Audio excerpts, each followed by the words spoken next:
ನಮಸ್ಕಾರಗಳು ಬಂಧುಗಳೇ. ವಿಷಯ ಬಸುರೆಗೇನು ಗೊತ್ತು ಬಂಜೆಯ ಸಂಕಟ. ನಮ್ಮ ಭಾರತೀಯ ಸಮಾಜ ಮಹಿಳೆ ಪೂಜ್ಯನೀಯಳು ಎಂದು ಹೇಳುತ್ತಾ,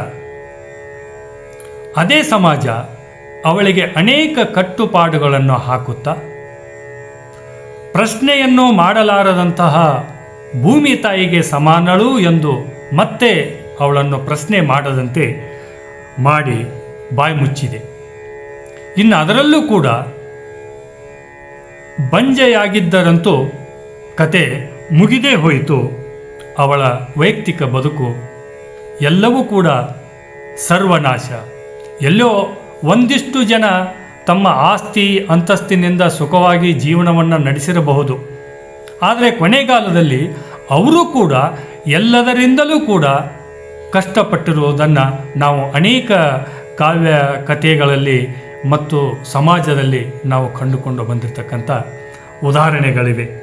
ಅಂಥದರಲ್ಲಿ ಈ ಬಂಜೆಯಾದವಳ ನೋವನ್ನು ನಮ್ಮ ಈ ಜನಪದ ಸಾಹಿತ್ಯ ಅನೇಕ ರೀತಿಯಲ್ಲಿ ಬಿಚ್ಚಿಡುತ್ತಾ ಹೋಗ್ತದೆ. ಅದೇ ರೀತಿ ಇಲ್ಲಿ ಬಂಜೆ ಹೊನ್ನಂಬ ಎಂಬ ಕಥನ ಗೀತೆಯಲ್ಲಿ ಬಹಳ ಕರುಣಾಜನಕವಾಗಿ 6 ಲೋಕವ ಆಳಿದರೇನು ಬಂಜೇರ ಬಾಳು ಬಾಳಲ್ಲ, ಬಂಜೇರ ಬಾಳು ಬಾಳಲ್ಲ ಗುರುವೇ, ಧರಣಿ ಗೋಳಲ್ಲ ಎಂಬ ಅಳಲು ಆ ಕಥನ ಗೀತೆಯಲ್ಲಿ ತೋಡಿಕೊಂಡಿರುವುದನ್ನು ನಾವು ಕಾಣ್ತೇವೆ. ಅನೇಕ ಜನ ಬಂಜೆಯರು ತಮ್ಮ ಆಸ್ತಿ ಅಂತಸ್ತನ್ನು ಬಿಟ್ಟುಕೊಟ್ಟು ಕೆರೆ ಬಾವಿಗಳನ್ನು ತೋಡಿಸಿಕೊಟ್ಟಿರುವುದನ್ನು ನಾವು ಇತಿಹಾಸದ ಪುಟಗಳಲ್ಲಿ ಕಾಣ್ತೇವೆ. ಅಷ್ಟೆಲ್ಲ ಆದರೂ ಕೂಡ ಸಮಾಜ ಅವಳನ್ನು ಕರೆಯುವುದೇ ಅವಳು ಬಂಜೆ ಎಂದು. ಇಲ್ಲಿ ಸಹಜವಾಗಿ ಒಂದು ವಿಚಾರ ಏನು ಅಂತ ಕೇಳಿದರೆ ಎಲ್ಲರೂ ಹೇಳುವುದೇನು, ಬಸುರೆಯ ಸಂಕಟ ಬಂಜೆಗೇನು ಗೊತ್ತು. ಆದರೆ ಡಾಕ್ಟರ್ ಶೋಭಾ ತಪ್ಸಿ ಗೇನನ್ನವರಿವರು ಒಂದು ಲೇಖನವನ್ನು ಬರೀತಾರೆ. ಬಸುರೆಗೇನು ಗೊತ್ತು ಬಂಜೆಯ ಸಂಕಟ. ಬಹಳ ವಿಶೇಷವಾಗಿರ್ತಕ್ಕಂಥ ಇದೊಂದು ಲೇಖನ ಅನಿಸಿದ್ದು ನನಗೆ. ಇಲ್ಲಿವರೆಗೆ ಸಮಾಜ ಒಂದು ಮುಖ ಮಾತ್ರ ನೋಡುತ್ತಾ ಬಂದಿತ್ತು, ಆದರೆ ಆ ಇನ್ನೊಂದು ಮುಖವನ್ನು ಸಮಾಜ ಗಮನಿಸಲೇ ಇಲ್ಲ. ಬಹುಶಃ ಭಾಳಷ್ಟು ಸಂದರ್ಭಗಳಲ್ಲಿ ಈ ಮಾತು ಸತ್ಯ. ಯಾರೋ ಒಂದು ಪರಿಪಾಟನ್ನು ಹಾಕಿದರೆ ಅದೇ ಹಿನ್ನೆಲೆಯಲ್ಲಿಯೇ ಸಾಗುತ್ತದೆ ಹೊರತು ಅದರಲ್ಲಿ ಈ ಇನ್ನೊಂದು ಮುಖದ ಬಗ್ಗೆ ಆಲೋಚನೆ ಮಾಡಲಿಕ್ಕೆ ಸಮಾಜ ಹೋಗುವುದೇ ಇಲ್ಲ. ಹೋದದ್ದು ಉದಾಹರಣೆಗಳು ಕೂಡ ಭಾಳಷ್ಟು ಕಡಿಮೆ. ಇಲ್ಲಿ ಬಸುರೆಯನ್ನು ಹಾಡಿ ಹೊಗಳಿ ಅವಳನ್ನು ಪೂಜ್ಯ ಮನೋಭಾವನೆಯಿಂದ ಕಾಣ್ತಾ ಬಂದರು. ಆದರೆ ಆ ಬಸುರೆ ಅನೇಕ ರೀತಿಯಲ್ಲಿ ಹೇಳ್ತಾ ಬಂದಾಗ ಬಸುರೆಗೆ ಅವಳು ಗರ್ಭಿಣಿಯಾದಾಗಲಿಂದ ಅವಳಿಗೆ ಸುಪ್ಪತ್ತಿಗೆ ತೂಗುತ್ತಾ ಇರುತ್ತೆ. ಕೆಲವೊಂದು ಕಡೆ ಒಳ್ಳೆಯ ಆಧಾರ ಆತಿಥ್ಯ ಏನೇ ಇದ್ದರೂ ಕೂಡ ಆ ಭಾರ ಹೊರಬೇಕಾದವಳು, ನೋವು ಅನುಭವಿಸಬೇಕಾದವಳು ಅವಳೇ. ಹೌದು, ಈ ಮಾತನ್ನು ನಾವು ಒಪ್ಪಲೇಬೇಕಾಗಿರ್ತಕ್ಕಂಥದ್ದು. ಆದರೆ ಇಲ್ಲಿ ಆಗ್ತಾ ಇರೋದು ಏನು ಅಂದರೆ, ಅಲ್ಲಿ ಆ ಬಸುರೆ ಎಷ್ಟೇ ನೋವು ಸಂಕಟಗಳನ್ನು ತಿಂದರೂ ಕೂಡ ಅದರ ಜೊತೆಗೆ ಒಳ್ಳೊಳ್ಳೆ ಆಹಾರಗಳನ್ನು ತಿಂತಿರ್ತಾಳೆ.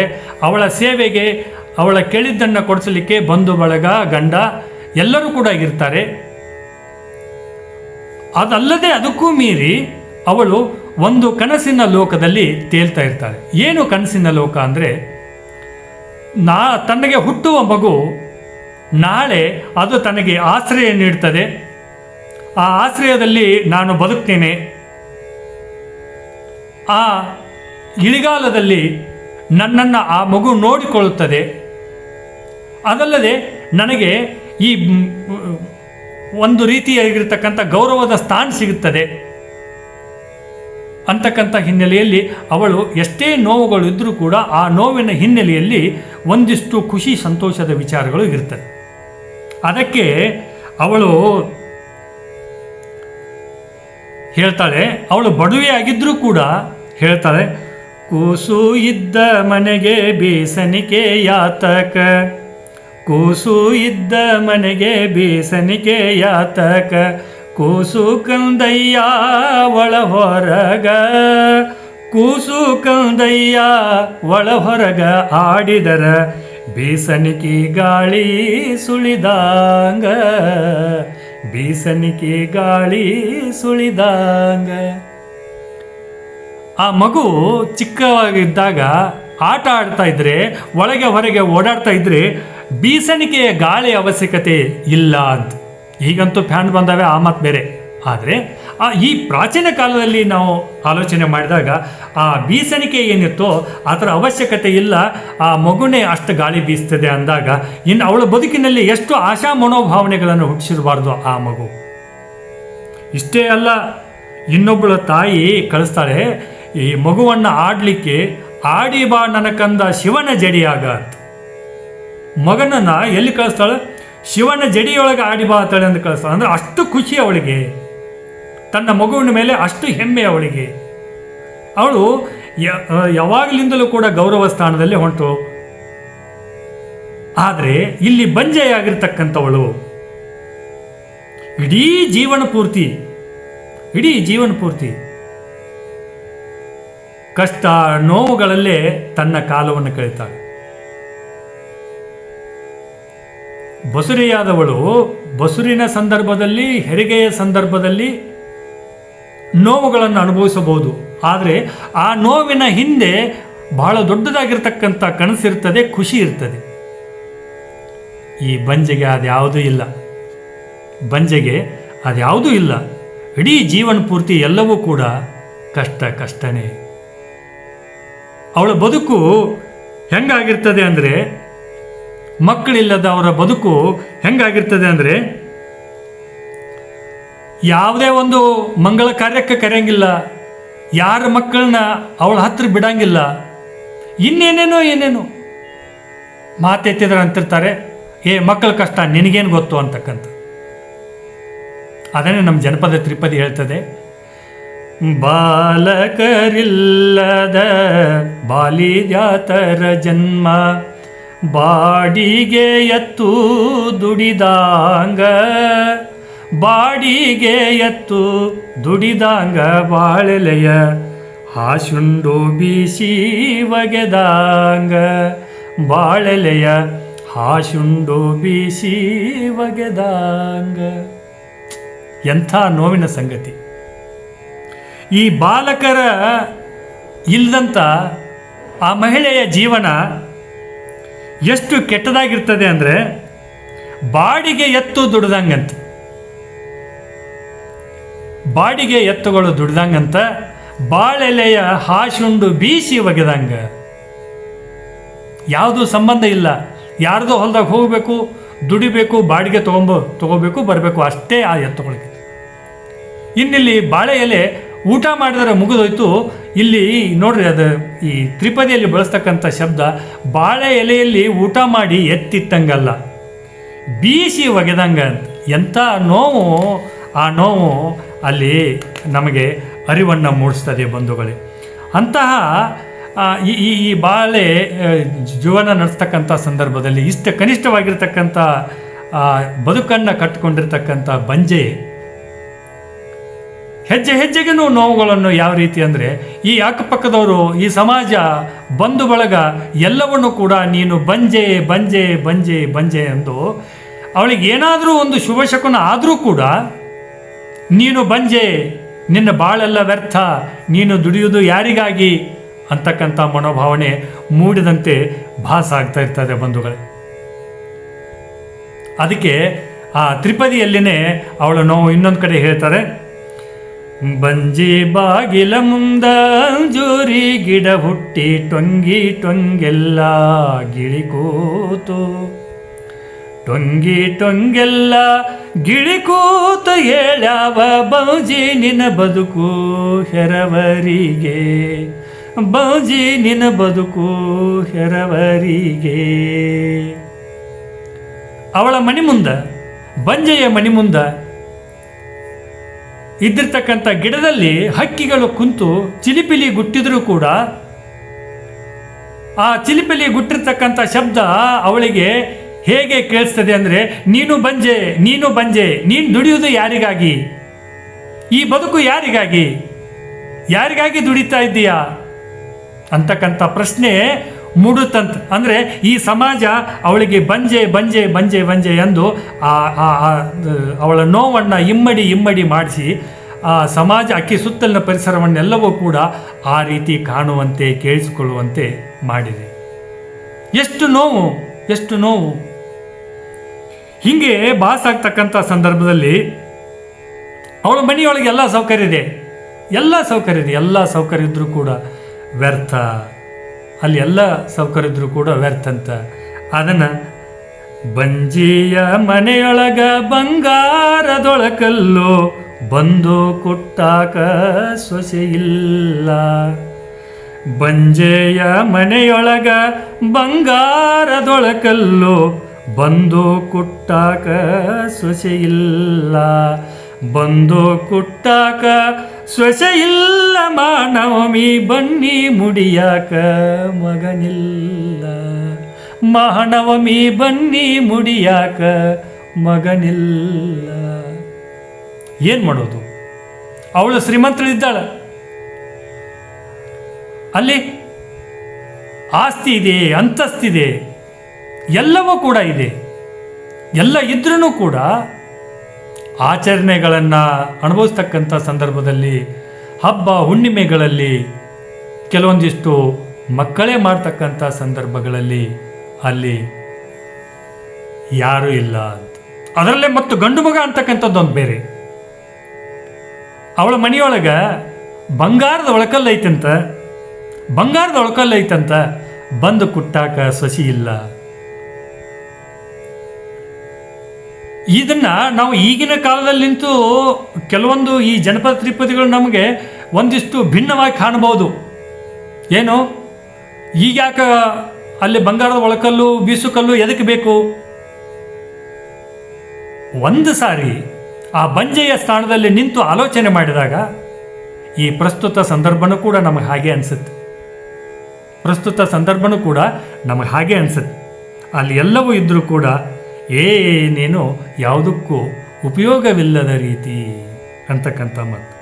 ಆವಾಗ ಇಷ್ಟಕ್ಕೆಲ್ಲ ಈ ಎಲ್ಲ ಸೌಲಭ್ಯಗಳನ್ನು, ತನ್ನ ಬದುಕನ್ನು, ಸಮಾಜ ಕೊಡ್ತಕ್ಕಂಥ ಆ ಒತ್ತಡವನ್ನು, ನಿಂದನೆಯನ್ನು ಕೇಳಿ ಅವಳು ನೊಂದು ಹೋಗಿ ಹೇಳ್ತಾಳೆ, ಹೆಣ್ಣಾಗಿರುವುದಕ್ಕಿಂತ ಮಣ್ಣಾಗಿರುವುದೇ ಲೇಸು, ಹೆಣ್ಣಾಗಿರುವುದಕ್ಕಿಂತ ಮಣ್ಣಾಗಿರುವುದೇ ಲೇಸು.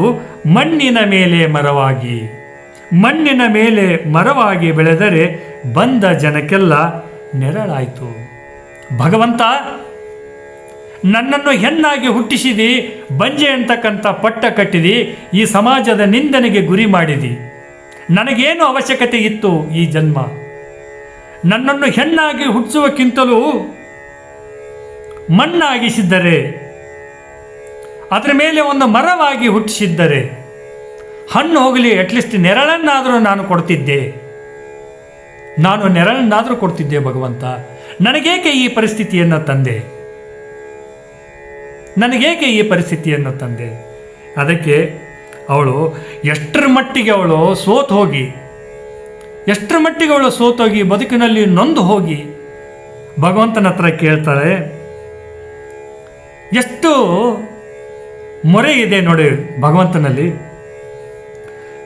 ಕಂದನ ಕೊಡೋ ಶಿವನೇ ಬಂಧನ ಬಿಡಲಾರೆ, ಕಂದನ ಕೊಡೋ ಶಿವನೇ ಬಂಧನ ಬಿಡಲಾರೆ.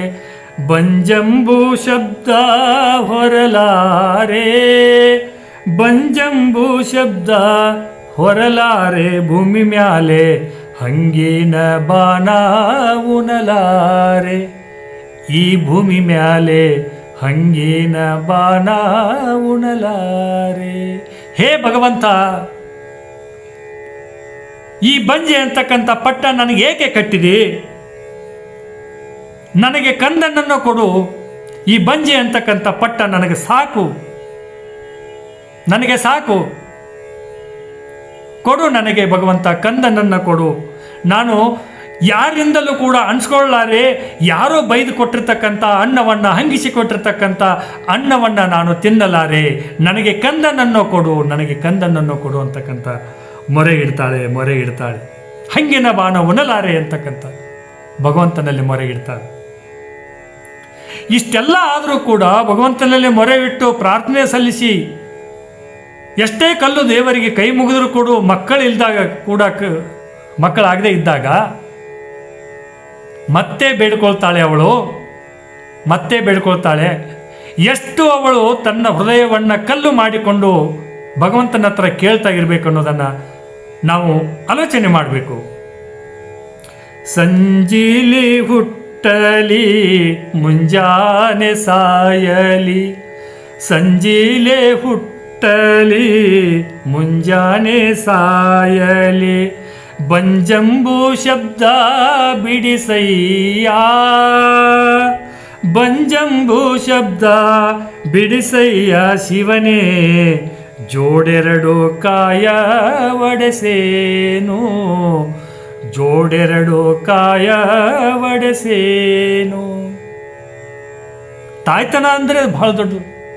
ಆದರೂ ಇಲ್ಲಿ ಭಗವಂತನ ಹತ್ರ ಕೇಳ್ತಾಳೆ, ಆ ಮಗು ಹುಟ್ಟಿಸೋದ್ರೊಂದಿಗೆ ಅದರ ಸಾವಿನ ದಿನವನ್ನು, ಆ ಸಾವಿನ ವೇಳೆಯನ್ನು ಕೂಡ ನಿಗದಿ ಮಾಡಿ ಕಳಿಸು, ನನಗೆ ಬಂಜೆ ಅಂತಕ್ಕಂಥ ಶಬ್ದ ತೊಲಗಲಿ, ನಿನಗೆ ಜೋಡಕಾಯಿ ಬಿಡ್ತೀನಿ ಅಂತಕ್ಕಂಥ ಮಾತು.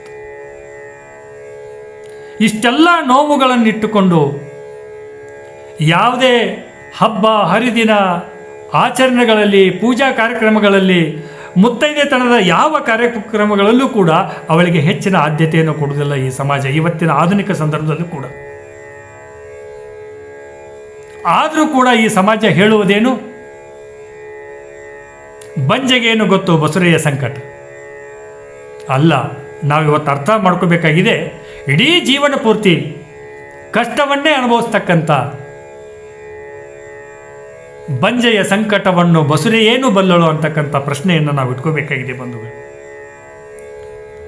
ಯಾಕೆಂದರೆ ಬಸುರಿಗೆ ಆ ನೋವುಗಳಿರುವುದು ಕ್ಷಣಕಾಲ ಮಾತ್ರ. 9 ತಿಂಗಳು ಹೊತ್ತಿರುತ್ತಾಳೆ, ಬೇಕು ಬೇಡದ್ದನ್ನು ತಿಂದಿರುತ್ತಾಳೆ. ಅಲ್ಲಿ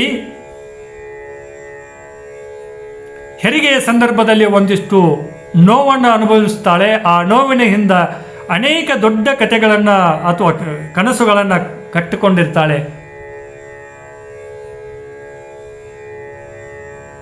ಅವಳ ಆರೈಕೆ ಮಾಡಲಿಕ್ಕೆ ಅನೇಕ ಜನ ಇರ್ತಾರೆ, ತಂದೆ ತಾಯಿ ಬಂಧು ಬಳಗ ಗಂಡ ಎಲ್ಲರೂ ಕೂಡ ಇರ್ತಾರೆ. ಆದರೆ ಬಂಜೆ ಇಡೀ ಜೀವನ ಪೂರ್ತಿ ಎಲ್ಲವೂ ಕೂಡ ಬರೀ ನಿಂದನೆಗೊಳಗಾಗಿ ಆ ಸಂಕಟದಲ್ಲಿಯೇ ಕೊನೆ ಉಸಿರನ್ನು ಹೇಳ್ತಾಳೆ. ಇದು ಯಾವ ನ್ಯಾಯ ಬಂಧುಗಳೇ? ನಾವು ಇಲ್ಲಿಯವರೆಗೆ ನೋಡಿದ್ದನ್ನು ಈಗಲಾದರೂ ನಾವು ಬದಲಾಯಿಸಿ ನೋಡಬಹುದಲ್ಲ. ಬಸುರೆಗೇನು ಗೊತ್ತು ಬಂಜೆಯ ಸಂಕಟ ಎಂದು. ನಮಸ್ಕಾರ.